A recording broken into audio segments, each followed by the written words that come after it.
Welcome back to Sunday Night in America. Vladimir Putin is not listening to Donald Trump, and that is not wise.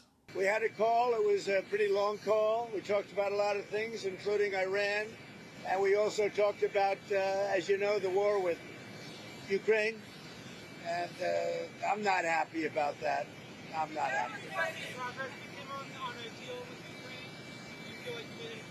No, I didn't make any progress with him today at all. Joining us is House Intel Chair Rick Crawford from Arkansas. Welcome, Mr. Chairman.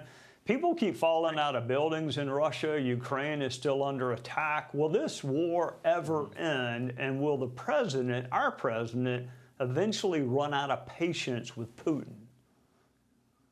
Well, I think as the president demonstrated with Israel and Iran, he is not interested in starting wars. He's interested in finishing them or ending them. He doesn't want to see us in a state of war, doesn't want us involved in those long-term type of issues. And he's demonstrated leadership. And what that has done, I think, has propelled him back to the position that we should have been all along, and that is essentially the leader of the free world.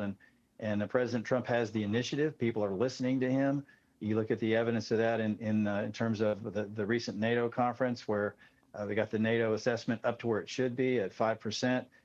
That's all under his leadership. And so it would bode well for Vladimir Putin to take heed, because it sounds like President Trump's patience are wearing thin.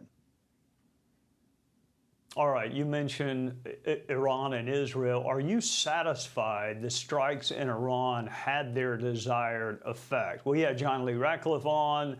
He used the word obliterated, but you listen to some people on the left and they say not much impact. You're the chair of House Intel. You know more than the rest of us. What do you think?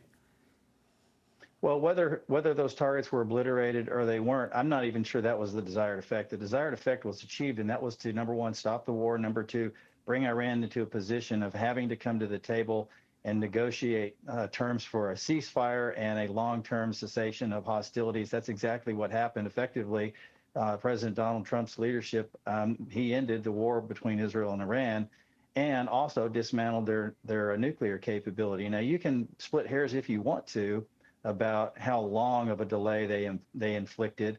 But the fact remains that, yeah, they were severely damaged, and for them to reconstitute now is going to be very, very difficult, and they won't be able to do it without some eyes on them. So I do believe that the desired effect was achieved.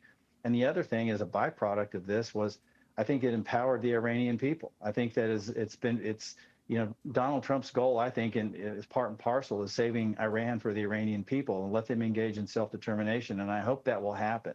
I think it was pretty telling that the Iranians gave the United States advance notice when they launched their retaliatory strike against the U.S. base in Qatar. So, I mean, they know they're walking a fine line, and that is all because of Donald Trump's leadership.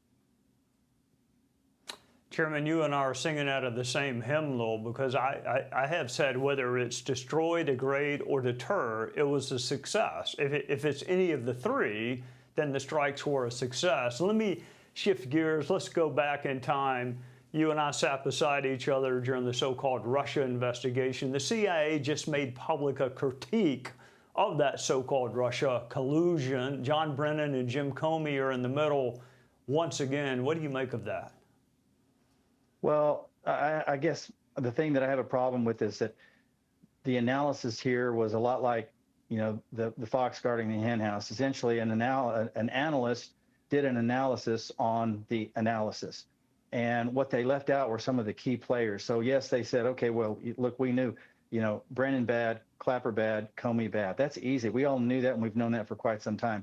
They are out of the IC, they're out of law enforcement, they're out of federal government. So therefore, we can go ahead and drop them in the grease and not have to worry about upsetting people or hurting feelings. But what they forgot to mention is that most of the people that were involved in that, outside of those three headliners, they're now getting promoted. They are part of the senior executive service, and they have essentially, held up this report and said, nothing to see here. We knew who the three bad guys are, so let's just move on.